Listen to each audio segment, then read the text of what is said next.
कसं आहेस मित्रा? बरं आहेस? डोक्यात विचार पण बनतायत? नको नको ती गोष्ट डोक्यात येत आहेत. जी नाती जोडली ती बरोबर आहेत का चुकीची आहेत? मग मी आज असा एकटा का आहे? चल, ह्याच घटनेवरती एक कविता बनवूयात आपण. ओळख एवढी परमेश्वरा कधी कोणाशी होऊ देऊ नकोस. बरं का? ओळख एवढी परमेश्वरा कधी कोणाशी होऊ देऊ नकोस. आणि झालीच ओळख कधी कोणाशी तर क्रूर देशाने ती कधी तोडू देऊ नकोस. मान्य आहे लोक एकत्र येतात, साथ संगत करतात, भावभावनांच्या सुंदर धाग्यामध्ये गुंतवून ठेवतात. मग एक दिवस त्याच भावनांचा धागा घेऊन कचरा कुंडीमध्ये फेकून देतात आणि खुशाल आपल्या आयुष्यात निवांत जगतात. म्हणून म्हणतो परमेश्वरा, ओळख एवढी कधी कोणाशी होऊ देऊ नकोस. आणि झालीच ओळख कधी कोणाशी तर क्रूर देशाने ती कधी तोडू देऊ नकोस.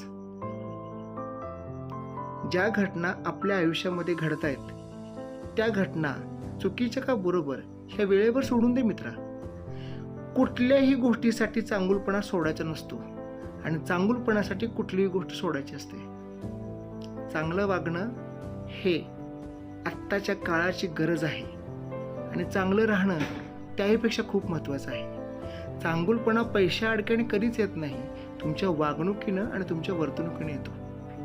आणि खरंच तू चांगला आहेस, फक्त स्वतःला ओळख. धन्यवाद.